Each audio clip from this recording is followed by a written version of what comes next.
नमस्कार मु ज्योतिष प्रशांत आपण को मोर यही यूट्यूब वीडियो को यूट्यूब चैनल को आपण को स्वागत करुच्ची। चलते देखा आज आपण पार्टनर मनर भावना आउ तांको चिंताधारा आपण प्रति तांकर भल पाइबा केते दूर सत केते दूर मिछ निश्चित भाव में ये वीडियो माध्यम मु डिटेल आ विस्तीर्ण भाव में आपण को मु कहिबी। देखंतु ये चैनल को सब्सक्राइब करने वीडियो को लाइक करने आपड़ के भूलिए ना। फास्ट कथा कहबी मुझे आदि वीडियो आरंभ शेष पर्यंत कहबी आप पार्टनर भल पाइबा को लेकिन आप आरंभ शेष पर्यंत देखापी ट्राए करेंगे। आपणकर जहाँ मतामत मोर ये कमेंट माध्यम मत जनइबे नहले मु मोर कांटेक्ट नंबर देइछि मत कांटेक्ट करेंगे। जदि भी किसी आपण पार्टनर नहीं कि किसी समस्या थाए आउ मनर भावना कौन तांकर मनर फीलिंग्स कौन मत कहे मु डिटेल आ विस्तीर्ण भाव में मोर पर्सनल रीडिंग माध्यम आपण को कहबी। फास्ट कहबी कि देखंतु गोटे तो भल पाइबा ये तो सुंदर जिनिस आम सबू किछि आम दुनिया जहाँ भी कहीं हो केवल गोटे जी सेतिकीटा भल पाइबा नथिबो आ गोटे मनीष मनीष को चिन्ह पार ना कि विश्वास कर ठीक अच्छे आपण मैंने जानती आउ भल पाइबा ठार पवित्र कर्म आ कि ना आप आटलिस्ट गोटे मनीष को जानी चिन्ह भल भी पाई ठीक अच्छे। आप जो गोटे पार्टनर को आप भल पाई बाछी आप ट्राए करुँच कि सहित जीवन बीतवाई प्रत्येक दिन प्रत्येक मुहूर्त आपण पाखे सी रही आपण ना बहुत रिस्क नहीं बहुत रिस्क नौ। देखंतु आमे भी सी कहवा आमर महाभारत हो किंबा रामायण हो कि श्रीमद भागवत हो आदि सुंदर भाव कि वर्णना कराई भल पाइबा को लेकिन आम यथा जमी आम कहवा राम सीता कहानी गोटे पवित्र प्रेम राधाकृष्ण गोटे पवित्र प्रेम आम देखो जेकोसी क्षेत्र में आम देखा गोटे एक्जाक्टली आम गोटे एग्जांपल देवा राधाकृष्ण गोटे तांकर जो पवित्र प्रेम थिला 16 नारी को से भल पाउथिले सत किंतु भल पाउथिले सत किंतु आसक्ति होनथले से सब जिनस ही भल लगे ना। आपण मैंने जानती राम आम मर्यादा पुरुष रामचंद्र कथा आम कहवा जहाँ भी होना कहीं आपण आमर भागवत विषय महाभारत विषय रामायण विषय अल्प बहुत आप जानती ठीक अच्छे। देखंतु आउ से कथा में कहवा ना फास्ट कथा कहबी गोटे श्रीकृष्ण राधाकृष्णकर प्रेमर कहानी आपण मैंने भल कर जानी से 16 ननी सहित भल पाइबार जो भल पाइबा तांकर थिला किंतु क्या सहित सी आसक्ति होनथले क्या सहित फिजिकल अटैचमेंट होनथले किंतु भल पाइबा थिला। जितेबाला आपण पार्टनर भीतर गोटे सुंदर भल पाइबा अच्छी सते जमी अपूरणीय आ गोटे अनकंडीशनल प्रेम आम जहाँ कहवा गोटे किसी आपण प्रति आपण पार्टनर प्रति जो भल पाइबाटा अच्छी एते सुंदर निबिड़ एते आश्चर्यजनक भल पाइबा सते जमी गोटे अकुआ कहानी ना सेटा पूरा संपूर्ण भाव में गोटे उदाहरण होगी अन्य मानक पाखे सेटा पहुँची जाऊँगी। देखंतु फास्ट कहबी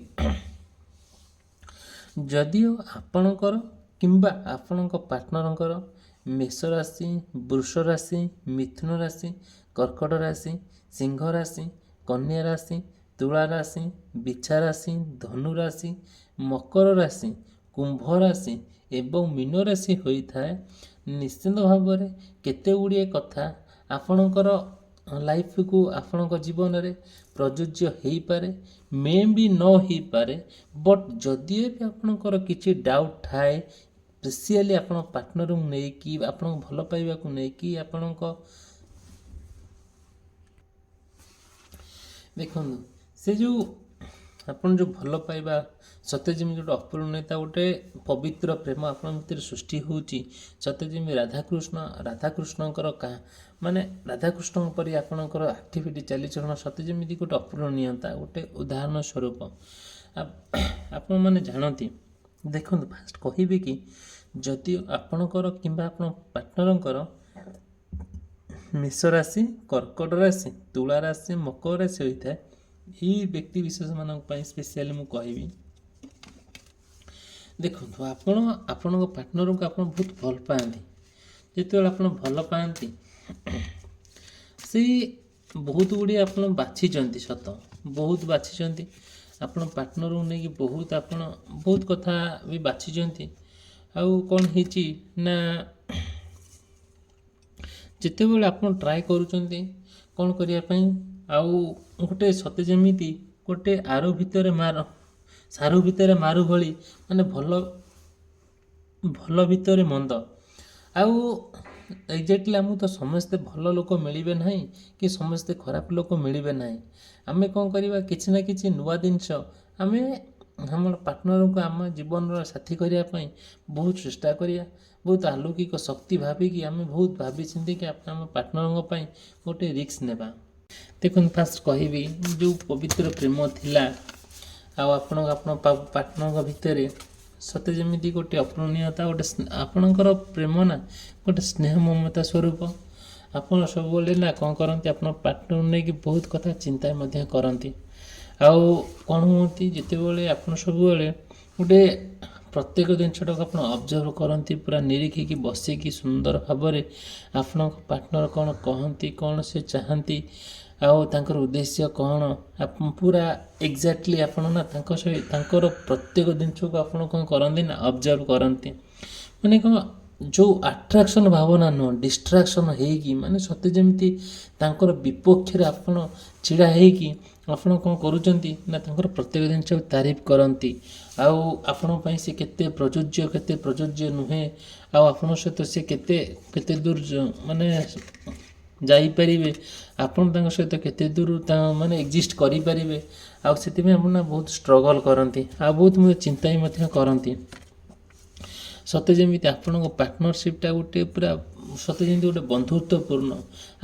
ଆଉ ଗୋଟେ ହେଲା କମିଟମେଣ୍ଟ, ଆପଣ ତାଙ୍କ ଭିତରେ ଗୋଟେ ପ୍ରମିସ୍, ଯେଉଁଟାକି ଯାହା ବି ଗୋଟେ ହେଉନା କାହିଁକି ଆପଣ ତାଙ୍କ ଭିତରେ ଗୋଟିଏ ସ୍ୱତନ୍ତ୍ରତା ଗୋଟେ ରହିଥାଏ। ଗୋଟେ କ'ଣ ପରସ୍ପର ଭିତରେ ଗୋଟେ ସ୍ନେହ ମମତା ଥାଏ, ଭଲ ପାଇବା ଥାଏ, କେୟାରିଂ ଥାଏ। ଆଉ ପ୍ରତ୍ୟେକ ଦିନ ପ୍ରତ୍ୟେକ ମୁହୂର୍ତ୍ତରେ ସେ ଆପଣଙ୍କୁ ମନେ ପକାନ୍ତି, ଖୋଜନ୍ତି, ମେସେଜ୍ କରନ୍ତି, କଥା ହୁଅନ୍ତି। ସବୁ କଥା ଆପଣଙ୍କ ଭିତରେ ଚାଲେ, ସବୁ ପ୍ରକାର ସମ୍ପର୍କ ମଧ୍ୟ ରଖିଲେ ଠିକ୍ ଅଛି। ସେଥିରେ କିଛି ମନ ଦୁଃଖ ନାହିଁ, ସେଥିରେ କିଛି ଆପଣ ରିଗ୍ରେଟ୍ ବି କରନ୍ତି ନାହିଁ, ସେଥିରେ କିଛି ଆପଣ ଅବହେଳା ବି କରନ୍ତି ନାହିଁ। ବଟ୍ ଆପଣ ନା ଯେଉଁ ଜିନିଷ ପାଇଁ ଆପଣ ପାର୍ଟନର ସହିତ ଗୋଟେ କଣ୍ଟିନ୍ୟୁ କରୁଛନ୍ତି, ଦେଖିବେ ସେଇ ଜିନିଷ ପାଇଁ ବହୁତ ନା ଆପଣ ଧୀରେ ଧୀରେ ସେ ଜିନିଷକୁ ବହୁତ କ'ଣ କରନ୍ତି, ଯେଉଁଟାକି ଗୋଟେ ନୂଆ ଢଙ୍ଗରେ, ଗୋଟେ ନୂଆ ଆଇଡ଼ିଆରେ ଆପଣ ପାର୍ଟନରଙ୍କ ସହିତ ସମ୍ପର୍କ ରଖିବା ପାଇଁ, ଆଉ ଗୋଟେ ତାଙ୍କ ଜୀବନସାଥୀ କରିବା ପାଇଁ ବହୁତ ଆଗେଇ ଚାଲନ୍ତି। ଆପଣ ଭିତରେ ତାଙ୍କ ଭିତରେ ଯେଉଁ ପବିତ୍ର ସମ୍ପର୍କ, ଯେଉଁ ପବିତ୍ର ଭଲ ପାଇବା, ସତେ ଯେମିତି ଗୋଟେ ଉଦାହରଣ ସ୍ୱରୂପ। ଯାହା ହେଉନା କାହିଁକି, କିଛି ଏମିତି ଆପଣ ଭାବୁଥିବେ ଗୋଟେ କ'ଣ କରିବା ପାଇଁ ଆପଣ ପାର୍ଟନର ସହିତ, ସଡନ୍ଲି ଆପଣ ପାର୍ଟନରଙ୍କର ମନୋଭାବନା ପୁରା କମ୍ପ୍ଲିଟ୍ ଭାବରେ ଚେଞ୍ଜ ହେଇଯାଏ। ଆଉ ଯେତେବେଳେ ଆପଣ ପାର୍ଟନରଙ୍କ ମନୋଭାବ ପୁରା କମ୍ପ୍ଲିଟ୍ ଚେଞ୍ଜ ହେଇଯାଏ, ସେଇଠି ନା ଆଉ କ'ଣ ହୁଅନ୍ତି, ପୁରା ଡିଷ୍ଟର୍ବାନ୍ସ ହେଇଯାଆନ୍ତି। ଆଉ ଭାବିପାରନ୍ତିନି କେଉଁଟା ଠିକ୍ କେଉଁଟା ଭୁଲ। ଆପଣ ଯାହା ଗୋଟେ କହିଦିଅନ୍ତି, ହ୍ୱାଟଏଭର୍ ଯାହା ବି ହେଉନା କାହିଁକି, ସବୁ କଥା ଜିନିଷ ନା କ'ଣ କହିଲେ, ଯେଉଁଟାକି ପ୍ରତ୍ୟେକ ଜିନିଷ ପାଇଁ ଆପଣ ଟ୍ରାଏ କରୁଛନ୍ତି ତାଙ୍କ ପାଇଁ ଆଗକୁ ମାନେ ରିସ୍କ ନେବା ପାଇଁ। ବଟ୍ କ'ଣ ମନେ ହେଉଛି କେଜାଣି ଆପଣ ରହିଯାଉଛନ୍ତି। ସତେ ଯେମିତି ଆପଣଙ୍କୁ ତାଙ୍କର କୌଣସି କଥା ଖରାପ ଲାଗିପାରେ, କିମ୍ବା ତାଙ୍କର କୌଣସି କଥା ବିରକ୍ତ ଲାଗିପାରେ। ସେଥିପାଇଁ ନା ଯାହା ହେଉଛି ନା ଆପଣ ତାଙ୍କ ସହିତ ଗୋଟେ କମ୍ପ୍ଲିଟ୍ ଭାବରେ ମାନେ ଅସ୍ତବ୍ୟସ୍ତ ହୋଇଯାଆନ୍ତି। ଆଉ ଭାବିପାରନ୍ତିନି କେଉଁଟା ଠିକ୍ କେଉଁଟା ଭୁଲ ବୋଲି। ଆଉ ସବୁବେଳେ ଚିନ୍ତା କରନ୍ତି ନା, ଆପଣ ତାଙ୍କ ପାଇଁ ବହୁତ ବଡ଼ ବଡ଼ ରିସ୍କ ମଧ୍ୟ ନିଅନ୍ତି, ଆଉ ବହୁତ ବାଟ ଯାଇକି ଦେଖା ମଧ୍ୟ କରନ୍ତି। ଆଉ ଯେତେ ବାଧାବିଘ୍ନ ଆସିଲେ ବି ସବୁ କ୍ଷେତ୍ରକୁ ମାନେ ଆଡ଼େଇ ଦେଇ ଆପଣ ତାଙ୍କ ପାଇଁ ପୁରା ସ୍ୱତନ୍ତ୍ର ଟାଇମ୍ ବାହାର କରନ୍ତି। ସ୍ୱତନ୍ତ୍ର ଭାବରେ ଗୋଟେ ଯାହା ସ୍ପେସିଆଲ୍ ତାଙ୍କ ପାଇଁ ଆପଣ ପୁରା ସତେ ଯେମିତି ଜନ୍ମ ହେଇଛନ୍ତି। ଜୀବନକୁ ବହୁତ ତାଙ୍କ ପାଇଁ ଉତ୍ସର୍ଗ କରିଛନ୍ତି ପାର୍ଟନର ପାଇବା ପାଇଁ। ସତେ ଆଉ ଗୋଟେ ଗୋଟେ ଦିନ ପାର୍ଟନରଙ୍କୁ ଯେତେବେଳେ ଆପଣ ଚାହୁଁଛନ୍ତି ଏତେ କଥା ତାଙ୍କ ସହିତ ମିଶିବା ପାଇଁ, ଆଉ ସବୁକିଛି ଠିକ୍ଠାକ୍ ଚାଲିଥାଏ, ଆଉ କେଇଟା ମୁହୂର୍ତ୍ତରେ କିଛି ଦିନ ଭିତରେ ଦେଖିବେ ସେ କ'ଣ କରିଛନ୍ତି ତାଙ୍କର ଯାହା ଯାହା ସବୁ ଚିନ୍ତାଧାରା ଥିଲା, ଯାହା ଯାହା ତାଙ୍କର ଇଚ୍ଛା ଥିଲା ଆପଣଙ୍କ ସହିତ ସବୁ ସେୟାର କରନ୍ତି। ତାଙ୍କର ଇଚ୍ଛା ଯେତେବେଳେ ପୂରଣ ହୋଇଯାଉଛି, ସେ ଯେତେବେଳେ ଆପଣଙ୍କ ମନ ଜିତୁଛନ୍ତି, ଆପଣ ତାଙ୍କ ପାଇଁ ପୁରା ପାଗଳ ଭଳି ହେଇଯାଉଛନ୍ତି। ଆଉ ଆପଣ ଯୁଆଡ଼େ ଗଲେ ନା କାହିଁକି ଆପଣ ପାର୍ଟନର ଆପଣ ଦରକାର ପଡ଼ୁଛନ୍ତି। କିନ୍ତୁ ଏତେ କଥା ହେଇସାରିଲା ପରେ ନା ସିଏ ଧୀରେ ଧୀରେ ଆପଣଙ୍କୁ ଭୁଲିବା ପାଇଁ ଟ୍ରାଏ କରୁଛନ୍ତି, ଆଉ ଆପଣଙ୍କୁ ଟିକେ ଇଗ୍ନୋର କରୁଛନ୍ତି, ଆପଣଙ୍କୁ ମିଛ କହୁଛନ୍ତି, ଆପଣଙ୍କ ସହିତ ପ୍ରତାରଣା ମଧ୍ୟ କରୁଛନ୍ତି। ଯେଉଁଟାକି ଆପଣ କମ୍ପ୍ଲିଟଲି ବୁଝିପାରିଲେ ବି ତାହା ଆପଣଙ୍କୁ ଭୁଲ ଲାଗିଲେ ବି, ଯେହେତୁ ଆପଣ ଭଲ ପାଉଛନ୍ତି ନା, ଆଉ ଭଲ ପାଇବାରେ ତ ତ୍ରୁଟି କେଉଁଠି ରହିବ? ଭଲ ପାଇବାରେ କାହିଁକି ଅବହେଳା କରିବେ? ଆପଣ ସେସବୁ ଜିନିଷକୁ ଇଗ୍ନୋର କରିକି ପୁନର୍ବାର ତାଙ୍କ ସହିତ ଆପଣ ଆଗେଇ ଚାଲୁଛନ୍ତି। ଆପଣ ଯେତେ ଆଗେଇ ଚାଲୁଛନ୍ତି ଆପଣଙ୍କ ପ୍ରେମ ତାଙ୍କ ପ୍ରତି ବହୁତ ଷ୍ଟ୍ରଙ୍ଗ ହେଇକା ଯାଉଛି। କିନ୍ତୁ ବଟ୍ ସିଏ କ'ଣ କରୁଛନ୍ତି ନା, ସିଏ ସେତିକିଟା ଆପଣ ଯେତିକି ଆଶା କରୁଛନ୍ତି, ସିଏ ଆପଣଙ୍କ ଆଶାଟା ପୂରଣ କଲା ବେଳକୁ ତାଙ୍କୁ ବହୁତ କଷ୍ଟ ହେଉଛି। ଆଉ ମିଛ କହୁଛନ୍ତି, ଆଉ କ'ଣ କରୁଛନ୍ତି ନା ଆପଣଙ୍କ ସହିତ ସେ ପ୍ରତାରଣା କରୁଛନ୍ତି, ଯେଉଁଟାକି ଆପଣ ଭାବିଲେ ବି ଆଉ କିଛି କରିପାରୁନାହାନ୍ତି। ଆପଣଙ୍କୁ ସେଇଟା ଠିକ୍ ଲାଗୁଛି, ଯେହେତୁ ଭଲ ପାଇବା ଆକାରରେ ସମସ୍ତେ ଅନ୍ଧ ପରି ଆପଣ ଭଲ ପାଉଛନ୍ତି। ତାଙ୍କର ପ୍ରତ୍ୟେକ କଥାକୁ ଆପଣ ବହୁତ ବିଶ୍ୱାସ ମଧ୍ୟ କରନ୍ତି। ଆଉ ଏତେ ମାତ୍ରାରେ ବିଶ୍ୱାସ ଯେ ଆଉ ସେ ଆପଣଙ୍କ ଜୀବନ ନେଇଗଲେ ବି ଆପଣ ବିଶ୍ୱାସ କରିପାରିବେନି ଯେ ଇଏ ମୋର ସହିତ କ'ଣ କରୁଛି। ଆପଣଙ୍କ ସହିତ ଯାହା ବି ହେଉନା କାହିଁକି ସବୁ କଥାକୁ ଭୁଲି ଯାଇକି ସବୁ କିଛିର କୁ ଆଡ଼େଇ ଦେଇ ଆପଣ ଶେଷରେ ତାଙ୍କୁ ପାଇବା ପାଇଁ ବହୁତ କସରତ କରୁଛନ୍ତି।